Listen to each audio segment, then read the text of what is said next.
ನೀವು ಪ್ರತಿ ತಿಂಗಳು ರೇಷನ್ ಅಂಗಡಿಗೆ ಹೋಗಿ ನಮ್ಮ ಮನೇಲಿ 4 ಜನ ಇದ್ದೀವಿ, 5 ಜನ ಇದ್ದೀವಿ ಅಂತ ಕಾರ್ಡಲ್ಲಿ ತೋರಿಸ್ಬಿಟ್ಟು ರೇಷನ್ ತಗೊಬರ್ತಿದ್ರಾ? ಹಂಗಾದ್ರೆ ಇನ್ನು ಮುಂದೆ ಸರ್ಕಾರ ನಿಮಗೆ ರೇಷನ್ ಕೊಡೋದಿಲ್ವಂತೆ. ಪ್ರತಿ ತಿಂಗಳು ಬಂತಂದ್ರೆ ಸಾಕು, ಬೆಳಗ್ಗೆ ರಾತ್ರಿ ಅಂದ್ರೆ ಕಾದು ಕಾದು ಸಾಕಾಗಿ ರೇಷನ್ ತಗೊಂಬರ್ತಿದ್ರಾ? ಹಂಗಾದ್ರೆ ಇನ್ನು ಮುಂದೆ ಆ ರೀತಿ ಒಂದು ತೊಂದರೆ ಇಲ್ಲ ನಿಮಗೆ. ಹಾಯ್ ಫ್ರೆಂಡ್ಸ್, ಎಲ್ರಿಗೂ ನಮಸ್ಕಾರ. ಎಲ್ಲರೂ ಹೇಗಿದ್ದೀರಾ? ಎಲ್ಲರೂ ಚೆನ್ನಾಗಿದ್ದೀರಾ ಅಂದ್ಕೊಂಡು ಇವತ್ತಿನ ವಿಡಿಯೋನ ಸ್ಟಾರ್ಟ್ ಮಾಡ್ತಾ ಇದ್ದೀನಿ. ಇವತ್ತಿನ ವಿಡಿಯೋನಲ್ಲಿ ಫಸ್ಟ್ ಏನಪ್ಪ ಅಂತಂದರೆ, ನೀವು ಬೆಳಗ್ಗೆಯಿಂದ ಸಾಯಂಕಾಲ ತನಕ ಏನು ಕಾದು ಸರ್ವರ್ ಡೌನ್ ಆಗಿದ್ರು ಪರವಾಗಿಲ್ಲ, ಕಾದು ಕಾದು ಸಾಕಾಗಿ ಕೊನೆ ಜಗಳ ಆಡಿ ಎಲ್ಲ ಮಾಡ್ಕೊಂಡು ಬೇಜಾರು ಮಾಡ್ಕೊಂಡು ರೇಷನ್ ತೊಗೊಂಬರ್ತಾ ಇದ್ರಿ ಅಲ್ವಾ? ಆದರೆ ಇನ್ನು ಮುಂದೆ ಆ ಒಂದು ತೊಂದರೆ ಇಲ್ಲ ಅಂತ ಹೇಳಿ ಸ್ವಲ್ಪ ಚೇಂಜಸ್ನ ಬದಲಾವಣೆ ಮಾಡಿದೆ ಸರ್ಕಾರ. ಏನಂತಂದರೆ, ಇನ್ನು ಮುಂದೆ ನೀವು ರೇಷನ್ ಅಂಗಡಿನ ಬರೀ 2 ತಿಂಗಳಲ್ಲಿ 2 ದಿನ 3 ದಿನ ಮಾತ್ರ ಹೋಗೋದಲ್ಲ, ಪ್ರತಿದಿನ ಹೋಗ್ಬೋದು ಅಂತ ಕೂಡ ತಿಳಿಸ್ತಾ ಇದೆ. ಯಾಕೆ, ಏನು ಬದಲಾವಣೆ ಮಾಡಿದಾರಪ್ಪ ಅದರಲ್ಲಿ ಅಂತಂದರೆ, ಇನ್ನು ಮುಂದೆ ರೇಷನ್ ಅಂಗಡಿ ಪ್ರತಿದಿನ ಕೂಡ ಓಪನ್ ಮಾಡಬೇಕು ಅಂತ ಹೇಳ್ತಾ ಇದ್ದಾರೆ. ಅದರಲ್ಲೂ ಮೊದಲೆಲ್ಲ ಇದ್ದಿದ್ದು ಬೆಳಗ್ಗೆ 7 ಗಂಟೆಯಿಂದ ರಾತ್ರಿ 8 ಗಂಟೆ ತನಕ ಇತ್ತು. ಹಂಗಾಗಿ ಕೆಲ್ಸಕ್ಕೆ ಹೋಗಿ ಬರೋರು ಯಾರು ಕೂಡ ರೇಷನ್ ತೊಗೊಳಕ್ಕೆ ಆಗ್ತಾ ಇರಲಿಲ್ಲ. ಸೊ ಒಂದಿನ ರಜಾ ಹಾಕಿದ್ರು ಕೂಡ ತೊಗೊಳಕ್ಕೆ ಆಗ್ತಾ ಇರಲಿಲ್ಲ ಅಂತ ಒಂದು ಪರಿಸ್ಥಿತಿ ಇತ್ತು. ಆದರೆ ಇವಾಗ ಏನು ಮಾಡಿದೆ, ಬೆಳಗ್ಗೆ 6 ಗಂಟೆಯಿಂದನೇ ರಾತ್ರಿ 10 ಗಂಟೆವರೆಗೂ ಕೂಡ ಓಪನ್ ಮಾಡಬೇಕು ಅಂತ ಕೂಡ ತಿಳಿಸ್ತಾ ಇದೆ. ಸೊ ಇದೊಂದು ಖುಷಿ, ಕೆಲ್ಸಕ್ಕೆ ಹೋಗೋರ್ಗಂತೂ ಸಖತ್ ಖುಷಿಯಾಗಿರುವಂಥದ್ದು. ಇಷ್ಟೋ ತನಕ ಓಪನ್ ಮಾಡಿದ್ರೆ ರೇಷನ್ ಅಂಗಡಿನ ಆರಾಮ್ಸೆ ಬಂದು ಎಲ್ಲರೂ ಕೂಡ ತೊಗೊಂಡೋಗ್ತಾರೆ. ಯಾವುದೇ ರೀತಿ ಜಗಳ ಅನ್ನೋದು ಇರಲ್ಲ. ಇದೊಂದು ರೂಲ್ಸು ಫಸ್ಟು ಅಂದರೆ ಒಂದು 4-5 ವರ್ಷದ ಮುಂಚೆ ಕೂಡ ಇತ್ತು ಅಂತ ಅನ್ಕೋತೀನಿ. ಅಂದರೆ ತಿಂಗಳು ಪೂರ್ತಿ ಓಪನ್ ಇಲ್ಲ ಅಂದರೂ ಕೂಡ ವಾರ ಪೂರ್ತಿ ಓಪನ್ ಮಾಡಿ ಕೊಡ್ತಾಯಿದ್ರು. ಸೊ ಇಷ್ಟೊಂದು ರಶ್ಶು ಇರಲಿಲ್ಲ, ಗಲಾಟೆನೂ ಇರಲಿಲ್ಲ. ಸೊ ಆರಾಮಾಗಿ ತೊಗೊಂಬರ್ತಾಯಿದ್ರು. ಅದು ಏನು ಪ್ರಾಬ್ಲಮ್ ಆಯಿತು, ಏನು ಬದಲಾವಣೆ ಆಯಿತು ಅಂತ ಗೊತ್ತಿಲ್ಲ. ಸೊ 2-3 ದಿನ 3 ದಿನ ತೆಗೆಯೋದು ಅಂತ ಮಾಡಿದಾಗಂತೂ ಅದರಲ್ಲೂ ಎಲ್ಲಿರೋರು ಇನ್ನು ಎಲ್ಲಿ ಬೇಕಾದ್ರೂ ಹೋಗಿ ರೇಷನ್ ತೊಗೋಬೋದು ಅಂತ ಹೇಳಿದ್ಮೇಲಂತೂ ಇನ್ನೂ ರಶ್ ಆಗೋಯಿತು.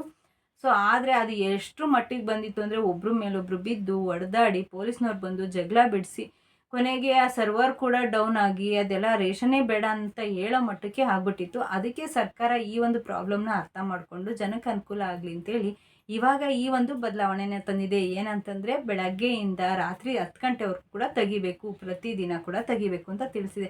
ಸೊ ಇದರಿಂದಂತೂ ಜನಕ್ಕೆ ತುಂಬ ಖುಷಿಯಾಗಿದೆ. ಹಾಗೆ ಇನ್ನೊಂದು ಏನಂದರೆ, ನೀವು ರೇಷನ್ ತೊಗೋಬೇಕಾದ್ರೆ ನಮ್ಮ ಮನೇಲಿ 4 ಜನ ಇದ್ದೀವಿ, 5 ಜನ ಇದ್ದೀವಿ ಅಂತ ಅಂದ್ಬಿಟ್ಟು ಎಲ್ಲರೂ ಕಾರ್ಡಲ್ಲಿ ತೋರಿಸಿ ರೇಷನ್ ತೊಗೋತಾ ಇದ್ರಿ ಅಲ್ವಾ? ಆದರೆ ಕೆಲವು ಜನ ಏನು ಮಾಡಿಬಿಟ್ಟಿದ್ದಾರೆ ಅಂದರೆ, ಇದರಲ್ಲಿ ಯಾರೆಲ್ಲ ಅವ್ರ ಮನೆಯಲ್ಲಿ ವಯಸ್ಸಾಗಿರೋರಾಗ್ಬೋದು, ಬೇರೆ ಆಗಿ ಒಟ್ಟಿನಲ್ಲಿ ತೀರ್ಕೊಂಡಿರ್ತಾರಲ್ವ, ಅಂಥವ್ರ ಹೆಸ್ರನ್ನ ಕೂಡ ಕ್ಯಾನ್ಸಲ್ ಮಾಡಿಸಿಲ್ಲ ಕಾರ್ಡಲ್ಲಿ.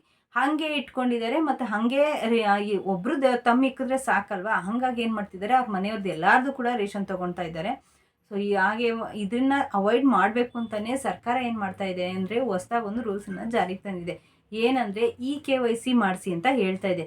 KYC ಅಂದರೆ ಯಾರೆಲ್ಲ ಜೀವಂತವಾಗಿದ್ದಾರೋ ಅವರೆಲ್ಲರೂ ಕೂಡ ಹೋಗಿ ಒಂದು ಕುಟುಂಬಕ್ಕೆ ಯಾರ್ಯಾರೆಲ್ಲ ಸೇರಿರ್ತೀರಾ, ಯಾರ್ಯಾರೆಲ್ಲ ಕಾರ್ಡಲ್ಲಿ ನಿಮ್ಮ ಹೆಸರು ಇರುತ್ತೋ ಅಂಥವ್ರೆಲ್ಲರೂ ಹೋಗಿ ಈ ಒಂದು KYCನ ಮಾಡಿಸ್ಬೇಕು ಅಂತ ತಿಳಿಸ್ತಾ ಇದೆ.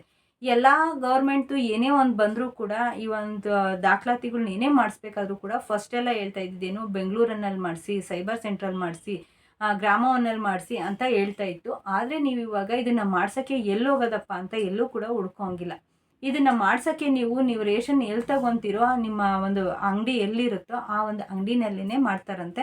ಅಂದರೆ ಈ ಕಾರ್ಡಲ್ಲಿ ಯಾರ್ಯಾರೆಲ್ಲ ಇರ್ತೀರೋ ಅವರೆಲ್ಲರೂ ಹೋಗಿ ನಿಮ್ಮ ಒಂದು ತಮ್ಮನ್ನ ಇಟ್ಟು KYCನ ಮಾಡಿಸ್ಬೇಕು. ಅಂದರೆ ನಾವಿನ್ನೂ ಬದುಕಿದ್ದೀವಿ ಅನ್ನೋದಕ್ಕೆ ಒಂದು ಪ್ರೂಫ್ನ ಸರ್ಕಾರಕ್ಕೆ ನೀವು ಕೊಡಬೇಕು. ಅವಾಗ ಮಾತ್ರ ನಿಮಗೆ ಈ ಒಂದು ರೇಷನ್ ಅನ್ನೋದು ಸಿಗ್ತಾ ಇದೆ. ಸೊ ಇದಕ್ಕಿನ್ನ ಲಾಸ್ಟ್ ಡೇಟ್ ಅಂತ ಯಾವುದೂ ಕೊಟ್ಟಿಲ್ಲ, ಇನ್ನು ಆಲ್ರೆಡಿ ಪ್ರಾರಂಭ ಆಗಿದೆ. ಕೆಲವೊಂದು ರೇಷನ್ ಅಂಗಡಿಗಳಲ್ಲಿ ಈ ಒಂದು KYCನ ಸ್ಟಾರ್ಟ್ ಮಾಡಿದ್ದಾರೆ, ಮಾಡಿಸ್ತಾ ಇದ್ದಾರೆ. ಇನ್ನು ಕೆಲವು ಕಡೆಗಳಲ್ಲಿ ಏನೂ ಹೇಳಿಲ್ಲ. ಸೊ ನೀವು ಎಲ್ಲೆಲ್ಲಿ ತಗೊತೀರೋ ಅಲ್ಲಿ ಹೇಳಿದಾಗ ನೀವು ಹೋಗಿ ಈ ಒಂದು ತಮ್ಮನ್ನ ಇಕ್ಕೋದ್ರ ಮೂಲಕ KYC ಮಾಡಿಸಿ. ಇಲ್ಲ ಅಂತಂದರೆ ನಿಮಗೆ ಗ್ಯಾರಂಟಿಯಾಗಿ ಸರ್ಕಾರದಿಂದ ರೇಷನ್ ಏನು ಸಿಗೋದಿಲ್ಲ. ರೇಷನ್ನೇ ಸಿಗಲ್ಲ ಅನ್ನೋದಕ್ಕಿಂತ ನಿಮ್ಮ ಕಾರ್ಡೇ ಕ್ಯಾನ್ಸಲ್ ಆಗೋವಂಥ ಚಾನ್ಸಸ್ ಜಾಸ್ತಿ ಇರುತ್ತೆ. ಕಾರ್ಡ್ ಏನಾದರೂ ಕ್ಯಾನ್ಸಲ್ ಆದರೆ ಮತ್ತೆ ಮಾಡಿಸೋದು ನಿಮಗೆ ಗೊತ್ತಲ್ಲ ಎಷ್ಟು ಪ್ರಾಬ್ಲಮ್ ಇದೆ ಅಂತ. ಅದಕ್ಕೋಸ್ಕರನೇ ಹೇಳ್ತಾ ಇರೋದು, ಮಿಸ್ ಮಾಡದೆ ತಪ್ಪದೆ ಹೋಗಿ ಬೇರೆ ಎಲ್ಲೂ ಹುಡ್ಕೋ ಅವಶ್ಯಕತೆಯೂ ಕೂಡ ಇಲ್ಲ.